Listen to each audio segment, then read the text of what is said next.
Hi everyone, Sreenarayana Guru open university first semester PG ക്ലാസ്സിലേക്ക് എല്ലാവർക്കും സ്വാഗതം. An introduction to historical research എന്ന ബുക്കിലെ ബ്ലോക്ക് 2-ലെ യൂണിറ്റ് 2 അഥവാ ടെക്സ്റ്റൽ അനാലിസിസ് എന്ന യൂണിറ്റ് ആണ് ഡിസ്കസ് ചെയ്യുന്നത്. ഇതിൽ ആദ്യമായിട്ട് പറയുന്നത് എന്താണ് ഹിസ്റ്റോറിക്കൽ തിങ്കിങ് എന്നതിനെ കുറിച്ചാണ് ഡിസ്കസ് ചെയ്യുന്നത്. പിന്നെ ആർക്കൈവ്സുകൾ എന്താണ്, അതുപോലെ നമ്മൾ എന്തിനാണ് ഭൂതകാലത്തെ കുറിച്ച് വളരെ ഡീപ്പായിട്ട് പഠിക്കുന്നത്, അതുപോലെ ടെക്സ്റ്റൽ അനാലിസിസും അതിന്റെ ഇന്റർപ്രിട്ടേഷൻ ആണ് ഈ ഒരു ചാപ്റ്ററിൽ ഡിസ്കസ് ചെയ്യുന്നത്. ഹിസ്റ്റോറിക്കൽ തിങ്കിങ് എന്ന് പറഞ്ഞാല് നമ്മൾ ചരിത്രപരമായി സംഭവിക്കുന്ന ആ ഒരു സംഭവങ്ങൾ കൃത്യമായിട്ട് ക്രമപ്പെടുത്തുക എന്നുള്ളതാണ് ഹിസ്റ്റോറിക്കൽ തിങ്കിങ് എന്നതുകൊണ്ട് ഉദ്ദേശിക്കുന്നത്. അതായത് അതിന്റെ സ്രോതസ് എന്താണെന്നും അത് നടന്ന സംഭവങ്ങളും ഡേറ്റും കാര്യങ്ങളും കൃത്യമായിട്ട് അതിനെ ഓർഡർ ചെയ്യുക എന്നുള്ളതാണ് ഹിസ്റ്റോറിക്കൽ തിങ്കിങ് എന്നതുകൊണ്ട് അർത്ഥമാക്കുന്നത്. അപ്പൊ നമ്മുടെ ചരിത്രത്തിൽ ഏറ്റവും ഇമ്പോർട്ടന്റ് ആയിട്ട് നടന്ന ഒരു ഇൻസിഡന്റ് ആണ് UK-ലെ സ്ത്രീകൾ വോട്ടവകാശത്തിന് വേണ്ടിയിട്ട് പോരാടിയിട്ടുണ്ടായിരുന്നു. അപ്പൊ ഒരുപാട് എഫേർട്ട് എടുത്തിട്ടാണ് ആ ഒരു അവകാശം അവർ നേടിയെടുത്തിട്ടുള്ളത്. അപ്പൊ ഇതിന്റെ ബിഹൈൻഡിൽ നിന്ന് അവർ പ്രവർത്തിച്ച ഓരോ കാര്യങ്ങളെയും വളരെ കൃത്യമായിട്ട് മനസ്സിലാക്കുക എന്നുള്ളതാണ് ഹിസ്റ്റോറിക്കൽ തിങ്കിങ് എന്ന് പറയുന്നത്. അപ്പൊ ഇതിൽ അവര് എന്തൊക്കെ ഇൻസിഡൻസ് ഉണ്ടായിരുന്നു, ഏത് ഡേറ്റിനാണ്, ഏതാണ് ദിവസം, എന്തൊക്കെ കാര്യങ്ങൾ അന്ന് നടന്നിട്ടുണ്ടായിരുന്നു, ഏതെല്ലാം രീതിയിലുള്ള പ്രൊട്ടക്ഷൻ മെത്തേഡുകളാണ് അവർ യൂസ് ചെയ്തിട്ടുള്ളത്, അങ്ങനെയുള്ള എല്ലാ കാര്യങ്ങളും 1 by 1 ആയിട്ട് നമ്മൾ കൃത്യമായിട്ട് രേഖപ്പെടുത്തുന്നതാണ് ഹിസ്റ്റോറിക്കൽ തിങ്കിങ് എന്ന് പറയുന്നത്. അപ്പം ഇതിലുള്ള വസ്തുതകളായിക്കോട്ടെ, പേരുകൾ, തീയതികൾ, സ്ഥലങ്ങൾ, സംഭവങ്ങൾ, ആശയങ്ങൾ, സങ്കല്പങ്ങൾ, ഈ ഒരു ഘടനയെ കൃത്യമായിട്ട് പരസ്പരം ബന്ധിപ്പിക്കുന്ന ആ ഒരു ചിത്രീകരണം കംപ്ലീറ്റ് ആയിട്ട് നമുക്ക് ഒരു ഔട്ട്പുട്ട് കിട്ടും. ഇന്നതായിരുന്നു സംഭവം എന്നുള്ളത് കൃത്യമായിട്ട് നമുക്ക് മനസ്സിലാക്കാൻ സാധിക്കുന്നുണ്ട്. അപ്പൊ ഇതിനെയാണ് ആ ഒരു ഹിസ്റ്റോറിക്കൽ തിങ്കിങ് എന്ന് പറയുന്നത്. അപ്പൊ ഒരു ഇൻസിഡന്റിനെ നമുക്ക് വളരെ വ്യക്തമായിട്ട് തന്നെ മനസ്സിലാക്കാൻ സാധിക്കുന്നുണ്ട്. അടുത്തതായിട്ട് പറയുന്നതാണ് ആർക്കൈവ്സുകൾ എന്താണെന്നുള്ളത്. നമ്മൾ ഒരു ചാപ്റ്ററിൽ നമ്മൾ ഡിസ്കസ് ചെയ്തിട്ടുണ്ടായിരുന്നു ആർക്കൈവുകൾ എന്താന്നുള്ളത്. അതായത് നമുക്ക് ഏതെല്ലാം രീതിയിൽ സോഴ്സുകളെ കളക്ട് ചെയ്യാം എന്നുള്ളതിൽ ഒന്നായിരുന്നു ആർക്കൈവ്സ് എന്ന് പറയുന്നത്. അതായത് ഒരു സ്ഥാപനം അല്ലെങ്കിൽ ഒരു കൂട്ടം ആളുകളെ കുറിച്ചുള്ള രേഖകളിൽ നിന്ന് അവരെ കുറിച്ചുള്ള ഡാറ്റകൾ നമ്മൾ കളക്ട് ചെയ്യുന്നതിനാണ് ആർക്കൈവ്സുകൾ എന്ന് പറയുന്നത്. അപ്പം ഇതിനൊരു ഉദാഹരണമാണ് അന്നത്തെ കാലത്തെ ഒരു പ്രദേശത്തിനെ കുറിച്ച് അവിടെയുള്ള ആളുകൾ എങ്ങനെ ജീവിച്ചിരുന്നു, അവരുടെ രീതികളും കാര്യങ്ങളും ഒക്കെ മനസ്സിലാക്കാൻ വേണ്ടിയിട്ട് ഒരു കൂട്ടം ആളുകൾ അവിടുത്തെ ആർക്കൈവ്സുകൾ അഥവാ രേഖകളും കാര്യങ്ങളും കളക്ട് ചെയ്യുകയും അതിന്ന് സൂക്ഷ്മമായി അവർ പഠിച്ചുകൊണ്ട് അവരുടെ ജീവിത രീതികൾ അവർ മനസ്സിലാക്കി, എങ്ങനെയായിരുന്നു താമസിച്ചിട്ടുണ്ടായിരുന്നത്, അവരനുഭവിച്ച കഷ്ടപ്പാടുകളും കാര്യങ്ങളും എല്ലാ കാര്യങ്ങളും ഡീറ്റെയിൽ ആയിട്ട് ആ ആർക്കൈവ്സുകൾ അഥവാ ആ രേഖകൾ ഉപയോഗിച്ചുകൊണ്ട് അവരെ മനസ്സിലാക്കുകയാണ് ചെയ്തത്. അപ്പം സത്യത്തിനെ വളരെ കൃത്യമായിട്ട് നമുക്ക് മനസ്സിലാക്കാൻ വേണ്ടിയിട്ട് ആർക്കൈവ്സുകൾ വളരെയധികം ഹെൽപ്ഫുൾ ആണ്. അപ്പം നമ്മളെ ഒരു ജീവിതത്തിനെ കുറിച്ചുള്ള കൃത്യമായ ഡാറ്റകളും കാര്യങ്ങളും അതിൽ നിന്നും ലഭിക്കുന്നുണ്ട്. അതായത് ആ രേഖകളിൽ ചിലപ്പോൾ അവരുടേതായിട്ടുള്ള കാര്യങ്ങൾ അവർ വ്യക്തമായിട്ട് എഴുതിയിട്ടുണ്ടാകും. ആ ഒരു കാര്യത്തിനെ നമുക്ക് മനസ്സിലാക്കുമ്പോൾ ആ ഒരു സൊസൈറ്റി എങ്ങനെയായിരുന്നു നിലനിന്നിട്ടുണ്ടായിരുന്നത്, ഏത് കാലഘട്ടത്തിലായിരുന്നു, എന്തെല്ലാം പ്രശ്നങ്ങളായിരുന്നു അവർ ഫേസ് ചെയ്തിട്ടുണ്ടായിരുന്നത്, അവർ താമസിച്ച വീടുകളും സൗകര്യങ്ങളും എല്ലാ കാര്യത്തിനെ കുറിച്ചും വ്യക്തമായിട്ട് മനസ്സിലാക്കാൻ ആർക്കൈവ്സുകൾ ഹെൽപ്പ് ചെയ്യുന്നുണ്ട്. അടുത്തതാണ് ടെക്സ്റ്റൽ അനാലിസിസ് ആൻഡ് ഇന്റർപ്രിട്ടേഷൻ എന്ന് പറയുന്നത്. നമ്മൾ ഒരു വാചകത്തിൽ അല്ലെങ്കിൽ ആ ഒരു ടെക്സ്റ്റിനെ നമ്മൾ അനലൈസ് ചെയ്യാൻ പോവുകയാണ്, അതിനെ ഇന്റർപ്രിറ്റ് ചെയ്യാൻ പോവുകയാണ്. ഇതൊക്കെ നമുക്ക് റിസർച്ചിൽ ഹെൽപ്ഫുൾ ആയിട്ടുള്ള ഒരു സംഭവം തന്നെയാണ്. ഓരോ സംഭവത്തിനെ നമ്മൾ അനലൈസ് ചെയ്യുകയും ഇന്റർപ്രിറ്റ് ചെയ്യുകയും ചെയ്യുമ്പോൾ എന്താണ് അതിലുള്ള ഒരു കോണ്ടെക്സ്റ്റ് എന്ന് അല്ലെങ്കിൽ ആ ഒരു കോണ്ടന്റ് എന്താണെന്നുള്ളത് നമുക്ക് വ്യക്തമായിട്ട് മനസ്സിലാക്കാൻ സാധിക്കും. അപ്പം 1930 ഗാന്ധിജി നടത്തിയതാണ് ഉപ്പു സത്യാഗ്രഹം എന്ന് പറയുന്നത്. ആ ടൈമിൽ അദ്ദേഹം നടത്തിയ ഒരു പ്രസംഗം, അതിനെ ചരിത്രകാരന്മാര് ആ ഒരു ടെക്സ്റ്റിനെ അനലൈസ് ചെയ്യാൻ ശ്രമിച്ചു. അനലൈസ് ചെയ്തിട്ട് ഓരോ ലൈൻ ബൈ ലൈൻ അവര് സൂക്ഷ്മമായി നിരീക്ഷിച്ചിട്ട് എന്താണ് ആ ടെക്സ്റ്റിൽ ഉണ്ടായിരുന്നത്, ആ ഒരു സംഭവത്തിനെ ഒരു ഡീറ്റെയിൽ ആയിട്ട് മനസ്സിലാക്കാനാണ് ശ്രമിച്ചത്. അപ്പം ആ ഒരു സന്ദേശം എത്രത്തോളം ആ ഒരു ഇൻസിഡന്റിനെ വളരെയധികം ഹെൽപ്ഫുൾ ചെയ്തിട്ടുള്ള സംഭവം. അതായത് ആ ഒരു പ്രസംഗം എന്ന് പറഞ്ഞത് അത്രത്തോളം അദ്ദേഹത്തിനെ ഫോളോ ചെയ്ത് വന്നിട്ടുള്ള ആളുകൾക്ക് വളരെയധികം സപ്പോർട്ടിങ് ആയിട്ടുള്ള രീതിയിലുള്ള ഒരു സംഭവം ആയിരിക്കണം. അതുപോലെ ബ്രിട്ടീഷുകാരെ എഗെയിൻസ്റ്റ് ആയിട്ട് അല്ലെങ്കിൽ അവർക്ക് ഉപ്പ് കുറുക്കി ആ ഒരു സംഭവത്തിനെ നേടിയെടുക്കാം. അതായത് ഇത്രയധികം നികുതി ചുമത്തിയിട്ട് ഉപ്പ് കൊടുത്ത ആൾക്കാരായിരുന്നു ബ്രിട്ടീഷുകാർ. അപ്പം അതിനെതിരെ മത്സരിക്കാൻ സമരം എന്ന നിലക്കാണ് ഉപ്പ് സത്യാഗ്രഹം അവര് നടത്തിയിട്ടുണ്ടായിരുന്നത്.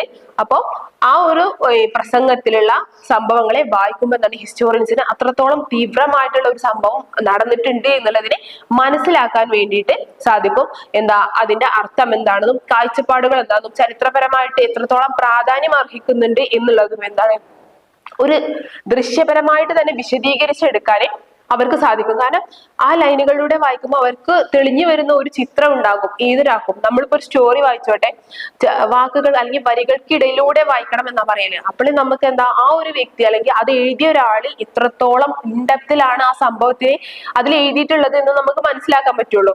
അപ്പോൾ നമ്മള് എന്തൊരു സ്റ്റോറി ആയിക്കോട്ടെ, എന്തൊരു സംഭവം നമ്മൾ വായിക്കുമ്പോൾ എന്താണ് അതിനെ ഡീപ്പർ ആയിട്ട് ഇന്നർ മീനിങ്ങിൽ നിന്ന് നമ്മൾ മനസ്സിലാക്കുമ്പോൾ നമുക്ക് കിട്ടുന്ന ഒരു ആംഗിളും നമുക്കൊരു ചിത്രം തെളിഞ്ഞു വരും നമ്മളെ മനസ്സിൽ. ഇങ്ങനെയൊക്കെ ആയിരിക്കും അല്ലെങ്കിൽ ഇന്നതൊക്കെ ആയിരിക്കും എന്ന് നമുക്ക് മനസ്സിലാക്കണം എന്നുണ്ടെങ്കിൽ അതിനെന്താണ് ആ ടെക്സ്ച്വൽ അനാലിസിസിനെ വളരെ ഡീപ്പായിട്ട് തന്നെ ആ ഒരു ഓരോ വേർഡിനെയും നമ്മൾ മനസ്സിലാക്കുകയും അതുപോലെ അനലൈസ് ചെയ്യുകയും ഇന്റർപ്രിറ്റ് ചെയ്യുകയും വേണം. ഇനി നമ്മൾ എന്താണ് ഭൂതകാലത്തെ നമ്മുടെ പാസ്റ്റിനെയും കൂടെ കൂട്ടത്തിൽ ഇന്റർപ്രിറ്റ് ചെയ്യാണ്. എന്തിനാണ് നമ്മൾ പാസ്റ്റിനെ ഇന്റർപ്രിറ്റ് ചെയ്ത് എടുക്കുന്നത് നമ്മൾ നോക്കാം. അപ്പോൾ നമ്മൾ ഏതൊരു കാര്യത്തെയും നമ്മൾ എന്തിനാണ് വ്യാഖ്യാനിക്കുന്നത്? ആ സംഭവം നമുക്ക് മനസ്സിലാകണം. ആ വ്യാഖ്യാനിക്കുന്നതിലൂടെ എന്താണ് നമുക്ക് ആ ഒരു സംഭവം എന്താണെന്ന് കൃത്യമായിട്ടുള്ള ഒരു ധാരണ കിട്ടണം.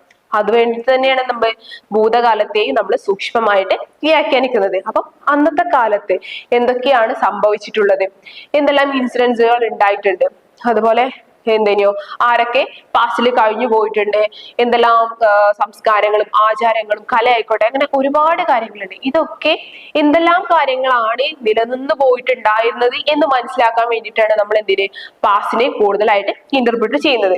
അപ്പോൾ നമ്മൾ ഒരു ഗ്രന്ഥം നോക്കുകയാണെങ്കിൽ എന്തിനോ അവ എഴുതിയത് ആരാണെന്ന് നമ്മൾ ആദ്യം ഉറപ്പുവരുത്തണം. അതായത് അവരെ മനസ്സിലാക്കുമ്പോൾ ഇത് ഒരു ഒതന്റിക് ആയിട്ടുള്ള ഒരു സോഴ്സ് ആണോ എന്നുള്ളത് നമ്മൾ ആദ്യം മനസ്സിലാക്കണം. നമ്മൾ എന്തൊരു കാര്യം എടുക്കുകയാണെങ്കിലും എന്തായാലും ഒരുപാട് ഇപ്പൊ ബുക്കുകളായിക്കോട്ടെ, അതുപോലെ ഗൂഗിൾ സെർച്ച് ചെയ്താലും എന്തായാലും നമുക്ക് ഒരുപാട് സംഭവങ്ങൾ ബൾക്കായിട്ട് നമുക്ക് ഒരുപാട് കാര്യങ്ങൾ നമുക്കിപ്പോ കിട്ടും.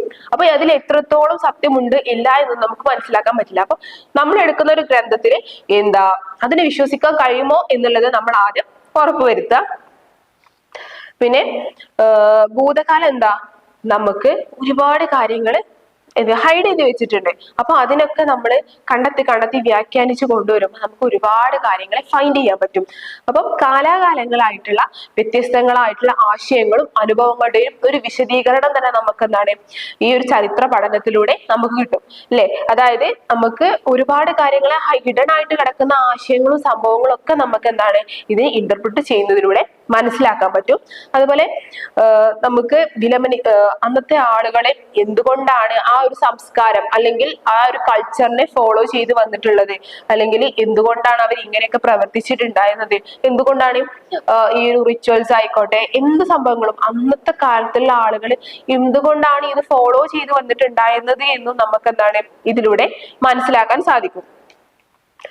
പിന്നെ അതുപോലെ നമ്മൾ ഇതിനെ ഒരു ക്രിട്ടിക്കൽ മൈൻഡിൽ കാണുകയാണെങ്കിൽ എന്തുകൊണ്ടായിരിക്കും ഇതിങ്ങനെ വന്നിട്ടുണ്ടായിരിക്കുക, ഇതിലൊരു വൈരുദ്ധ്യാത്മകം നമുക്ക് കാണുന്നില്ല. അങ്ങനെ നമ്മൾ ക്രിട്ടിക്കലി അനലൈസ് ചെയ്യുമ്പോൾ നമുക്ക് ഒരു ഡീപ്പർ മീനിങ്ങിലേക്ക് ആ ഒരു പാസ്റ്റിനെ ഇന്റർപ്രിറ്റ് ചെയ്ത് കൊണ്ടുപോകാൻ നമുക്ക് പറ്റും. അതുപോലെ ആ ഒരു സമയത്ത് എന്തെല്ലാം വെല്ലുവിളികൾ അവർ നേരിട്ടിട്ടുണ്ടാകും, ഇത്തരം കാര്യങ്ങളെയൊക്കെ നമുക്ക് മനസ്സിലാക്കാൻ ഒരു ചരിത്രത്തിനെ ഇന്റർപ്രിറ്റ് ചെയ്യുന്നതിലൂടെ അല്ലെങ്കിൽ ഭൂതകാലത്തെ നമ്മൾ വ്യാഖ്യാനിക്കുന്നതിലൂടെ നമുക്ക് മനസ്സിലാക്കാൻ പറ്റുന്ന ഒന്നാണ്. പിന്നെ നമുക്ക് നമ്മെ തന്നെ മനസ്സിലാക്കാനുള്ള ഒരു അവസരം കൂടെ ചരിത്ര പഠനത്തിലൂടെ നമുക്ക് കിട്ടുന്നുണ്ട്. നമ്മളുടെ ഒരു റോൾ എന്തായിരുന്നു, ഇപ്പൊ നിൽക്കുന്ന നമ്മളും കുറച്ച് കഴിയുമ്പോൾ നമ്മളൊരു പാസ്റ്റ് ആയിട്ട് മാറുകയാണ്. അപ്പൊ നമ്മളിപ്പോ നിൽക്കുമ്പോൾ എന്റെ റോൾ എന്താണ്, എനിക്ക് ഇനി എന്തൊക്കെ ചെയ്യാൻ പറ്റും, അല്ലെങ്കിൽ ഈ റിച്വൽസും കാര്യങ്ങളും നമ്മളിതായിട്ട് എന്തെങ്കിലും കണക്ഷൻസ് ഉണ്ടോ, അങ്ങനെ പല കാര്യങ്ങളും നമുക്ക് ചരിത്ര പഠനം നടത്തുന്നതിലൂടെ നമുക്ക് കണ്ടെത്താൻ സാധിക്കുന്നതാണ്. പിന്നെ അതുപോലെ ചരിത്ര ഗവേഷകർ ഭൂതകാലത്തെ മനസ്സിലാക്കാൻ പല അസംസ്കൃത വസ്തുക്കളും കാര്യങ്ങളും കിട്ടുന്നതിനോട് അവർക്ക് പുതിയൊരു തലത്തിലേക്ക് തന്നെ ഇതേ കൂട്ടിച്ചേർക്കാൻ സാധിക്കും. അതുപോലെ അവര് തന്നെ പരസ്പരം പല ഹിസ്റ്റോറിയൻസും തമ്മിൽ പരസ്പരം കണക്ട് ചെയ്യുന്നതിലൂടെ അവർക്ക് പുതിയൊരു ഹിസ്റ്റോറിക്കൽ നോളജിനെയും ഡെവലപ്പ് ചെയ്യാൻ സാധിക്കും. പിന്നെ ഒന്നിലധികം വീക്ഷണങ്ങളും ആശയങ്ങളും മൂല്യങ്ങളും സ്ഥാപനങ്ങളും ഒക്കെ താരതമ്യം ചെയ്യുമ്പോൾ എന്താണ് നമുക്ക് കൂടുതലായിട്ട് ഈ ഹിസ്റ്റോറിയെ മനസ്സിലാക്കാൻ വേണ്ടിയിട്ട് സാധിക്കുന്നുണ്ട്. അപ്പൊ ഹിസ്റ്റോറിക്കൽ സ്റ്റഡി എന്ന് പറയുന്നത് അല്ലെങ്കിൽ ഒരു ഹിസ്റ്ററിയെ ഇന്റർപ്രിറ്റ് ചെയ്യുക എന്ന് പറയുന്നത് നമുക്ക് ആ പാസ്റ്റിനെ വളരെ ഡീപ്പായിട്ട് മനസ്സിലാക്കാൻ പറ്റുക എന്നുള്ളതാണ്. അപ്പം ഈ ഒരു മോഡ്യൂളിൽ നമ്മൾ കുറച്ച് കാര്യങ്ങൾ ഡിസ്കസ് ചെയ്തിട്ടുള്ളൂ. അതായത് എന്താണ് ഹിസ്റ്റോറിക്കൽ തിങ്കിങ് എന്ന് പറയുന്നതും അതുപോലെ ആർക്കൈവ്സ് എത്രത്തോളം നമ്മളെ ഹിസ്റ്ററിയിൽ ഇമ്പോർട്ടന്റ് ആണ് എന്നുള്ളതും നമ്മളൊരു ടെക്സ്റ്റിനെ അനലൈസ് ചെയ്യുകയും ഇന്റർപ്രിറ്റ് ചെയ്യുകയും ചെയ്യുമ്പോൾ നമ്മൾ എത്രത്തോളം ഡീപ്പറിൽ നിന്നുകൊണ്ട് ആ ഒരു സംഭവത്തിനെ അനലൈസ് ചെയ്യണം എന്നുള്ളതും അതുപോലെ നമ്മളൊരു പാസ്റ്റിനെ മനസ്സിലാക്കുമ്പോൾ എത്രത്തോളം നമുക്ക് അത് ഹെൽപ്ഫുൾ ആകുന്നു എന്നുള്ളതും നമുക്ക് എന്താ ഈ ചാപ്റ്ററിൽ നിന്ന് മനസ്സിലാകും. അപ്പം ഇതൊക്കെ നമുക്ക് എന്താണ് റിസർച്ചിൽ ഹെൽപ്ഫുൾ ആയിട്ടുള്ള സംഭവമാണ്. നമ്മൾക്ക് പല സംഭവങ്ങളെയും നിന്നും ഡാറ്റ കളക്ട് ചെയ്തിട്ട് വേണം ആ ഒരു ഹിസ്റ്ററി ഫുൾഫില്ല് ചെയ്യാൻ അല്ലെങ്കിൽ നമ്മുടെ ഒരു റിസർച്ചിനെ ഫുൾഫില്ല് ചെയ്യാൻ വേണ്ടിയിട്ട്. അപ്പം ഈ സംഭവങ്ങളൊക്കെ നമ്മൾ വായിക്കുമ്പോൾ ഒരു ഇന്നർ മീനിങ്ങിൽ നിന്നിട്ട് അല്ലെങ്കിൽ ആ ഒരു ഓതറെ സ്ഥാനത്ത് നിന്നുകൊണ്ട് നമ്മൾ വായിക്കുക, അയാൾ അതിന് കൊടുത്തുള്ള ഒരു മീനിങ് ഉണ്ടാവും. കാരണം നമുക്കതിന് ഫുള്ളായിട്ട് നമുക്ക് മനസ്സിലാക്കാൻ പറ്റിയിട്ടില്ലെങ്കിലും ആ ഒരു ഓതർ സ്ഥാനത്ത് നിന്ന് മനസ്സിലാക്കുമ്പോൾ നമുക്ക് ഒരുപാട് മീനിങ്ങുകളും കാര്യങ്ങളും ആ ഒരു ടെക്സ്റ്റിൽ നിന്നും അല്ലെങ്കിൽ ഒരു പാസ്റ്റിൽ നിന്നും നമുക്ക് മനസ്സിലാക്കാൻ സാധിക്കും. അപ്പൊ ഇത്രയും കാര്യങ്ങളാണ് നമ്മൾ ഈ ഒരു ചാപ്റ്ററിൽ ഡിസ്കസ് ചെയ്യുന്നത്. Okay, thank you.